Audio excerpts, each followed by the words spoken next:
Alma closed the door of her parents' home, and she and her friend Barbara stood in the sun for a moment.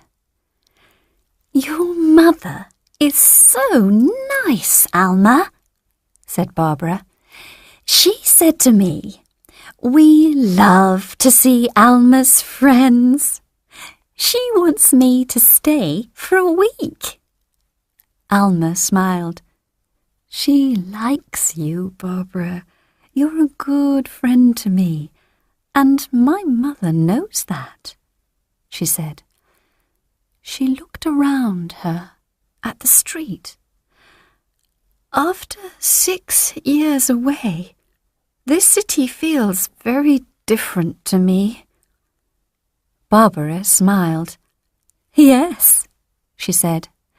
"After your 6 years in Vienna, you're more Austrian than I am.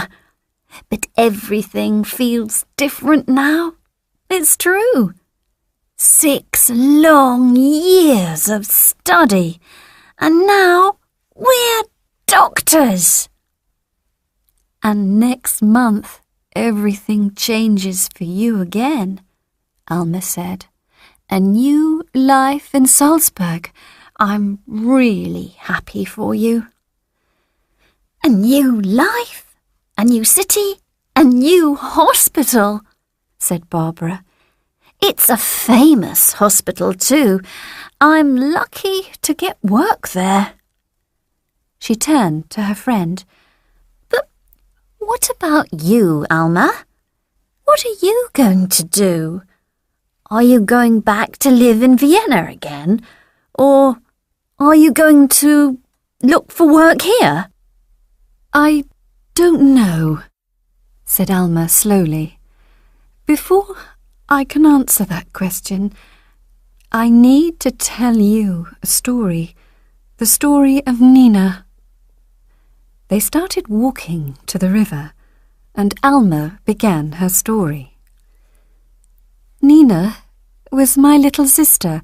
She was beautiful, much more beautiful than me, with her black hair and green eyes. And she was full of life, and clever too. There were always boyfriends at the door, but they changed all the time.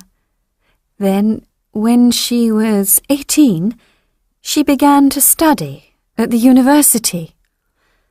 One day, she came home with a smile on her face. "What is it, Nina?" I asked. "You look excited about something. Or is it somebody? Tell me." "I met someone today," she said happily. "He's called Dragan, and he's studying maths too. And he's wonderful." "That's great, Nina," I said. "Where in the city does he live?" My sister did not answer this question. She began to talk about a party on Friday night. I looked at her face carefully. I knew my little sister very well. "Nina," I said, "come on, tell me, where does Dragan live?" Again, Nina said nothing. But I knew the answer. It was bad news. Bad news for Nina. Bad news for our parents. Bad news for everyone.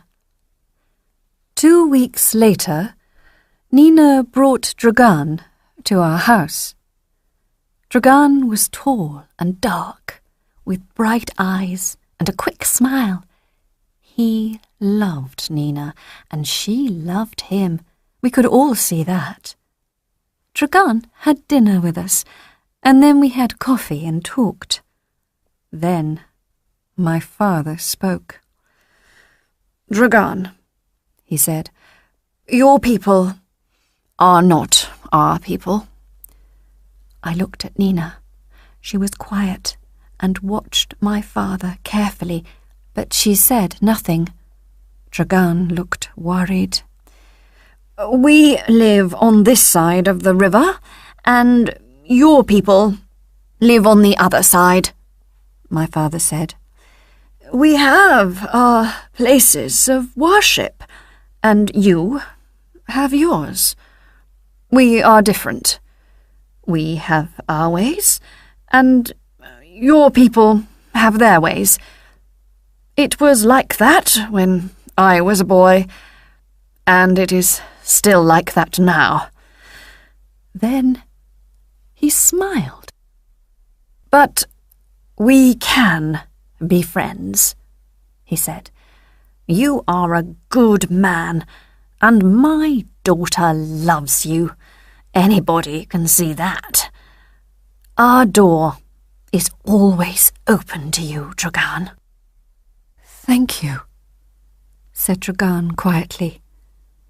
And Nina smiled at him, at my father, at me, at everybody. After that, they were always together. At the university, at home, in town, it was always Nina and Dragan. They studied together and went to parties together. They were two young people, happy and in love. And then the war began. At first things were difficult, but they could still meet sometimes. But then things began to change. When the university closed, Nina and Dragan could not see each other every day. They talked on the phone, but it was not the same. I can't live without him, Nina said to us one night, with tears on her face. I must see him. I must. Nina, you can't cross the bridge, my father said. It's dangerous for you over there. There are men with guns everywhere, and they watch the bridge night and day. And Dragan can't come here, not now. We must all wait. Perhaps one day you can see him again. Wait, said Nina, and the tears came to her eyes again. For how long? A week later, Nina left our house very early one morning. Nobody heard her. Dragan left his house too, and they both walked carefully and quietly to the bridge. They just wanted to see each other. Nina left a message for us in her room. I'm not going onto the bridge, the message said, but I must see him. I can't wait any longer. We waited all day. Where was she? My mother phoned all our friends, but nobody had any news. Then, that evening, an old friend of the family came to the door. I have some terrible news, he said. I'm so sorry. So sorry. At once, my mother began to cry. My father put his arm around her. Tell us, he said. It's about my daughter, yes? My little Nina. It happened this morning, our friend said. On the bridge, your daughter saw her boyfriend, Dragan, on the other side. She called his name, and he ran onto the bridge. And somebody shot him. When he fell, she ran onto the bridge at once. She took him in her arms, but somebody shot her too. They died on the bridge together. We are trying to bring their bodies back, but it's very difficult. I am very sorry. I went to Nina's room. Next to her bed, there was a photo of her and Dragan. She told me once, "I can't live without him." And it was true. But now they are together, forever. So we waited. Those were terrible days. Nobody said very much, and my mother cried a lot. In my room at night, I cried too. And then, on a beautiful spring day, we went to a hill above the town. It was sunny all day. Nina loved the sun, I remembered. And there we buried them together, my sister Nina and her Dragan. For a few minutes, the two women did not speak. They walked slowly along by the river. The water was bright in the sunlight. Then Barbara said, "And when did you leave and go to Austria?" "A week later," Alma said. "My parents sent me to my mother's sister, Anna, in Vienna. I did not want to leave them, but it was dangerous here, more dangerous every day. They did not want to lose two daughters. Anna was good to me. She understood. She helped me to begin my studies again." "And now you are back in your hometown," said Barbara. "Why now?" "When the war ended," Alma said, "I wanted to come back, but I wasn't ready." "Finish your studies first," my parents said, and they were right. But now it's the right time. I needed to see my family, and I needed to go to the bridge. Alma stopped and turned to her friend. Her face was white. "And there it is," she said very quietly. "Just along the river, look. You can see it now." Barbara took her friend's arm. "Let's go over there, to that cafe," she said. "You need to sit down." "The Bridge Cafe," said Alma. "I remember it. Nina often waited for Dragan there."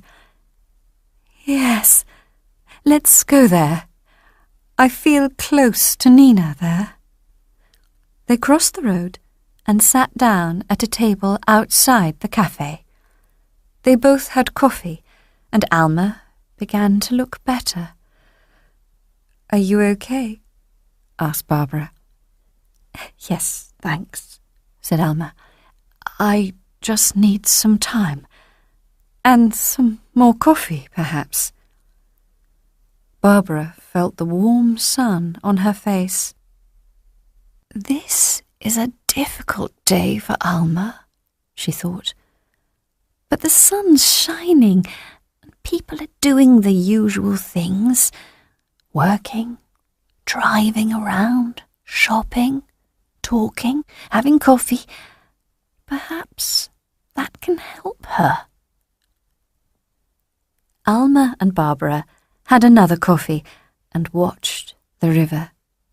Just then, a big black car stopped near the bridge. A beautiful young woman in a long white dress got out of the car with a young man. She carried a bouquet of white flowers in one hand, and the young man held her other hand. They walked onto the bridge, and when they got to the middle, they stopped. The young woman took 2 flowers from her bouquet. She dropped one flower into the river, and her husband dropped the second flower. Alma and Barbara watched all this. "What are they doing?" Alma whispered. "Find out for me, Barbara. Ask somebody." Barbara turned to a man at the next table. "Excuse me," she said. "I'm a visitor here. Can you answer a question for me?" "Yes, of course," the man said. "What do you want to know?" "Those 2 young people on the bridge," said Barbara. "What are they doing? Why are they dropping flowers into the water?" "It's their wedding day," said the man. "In the war, 2 young lovers died on the bridge. They were called Nina and Dragan. We don't want to forget them. Now, after a wedding, people come here and drop 2 flowers into the river. One for Nina, one for Dragan. Watch them now. They are saying their names." Barbara was afraid to look at Alma's face. Alma sat so still, so still. On the bridge, the man and woman watched the flowers in the water for a moment. The man put his arm around his young wife. Then they walked slowly back to the car and drove away. "Who did it first?" "I don't know," said the man at the next table. "But now everybody comes here on their wedding day. We all remember the war, of course we do, but we must remember love too. Love is more important than war." "Thank you," said Barbara. "Thank you very much for telling us that story." She looked at Alma's white face. "Come," she said quietly. "Let's walk onto the bridge together." She took Alma's arm and they walked onto the bridge. At the middle of the bridge, Barbara stopped and looked out over the river. "Look," she said to Alma. "The flowers are still there. Do you see? Flowers for Nina and Dragan. That's so beautiful." The 2 white flowers were bright in the sun. "Love is more important than war," Alma whispered.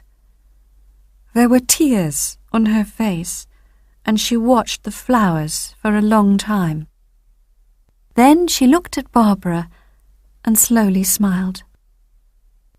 "Barbara, I know the answer to my question," she said. "I can live here again. This is my home." They walked off the bridge. The 2 flowers, together in the water, moved slowly away on the river.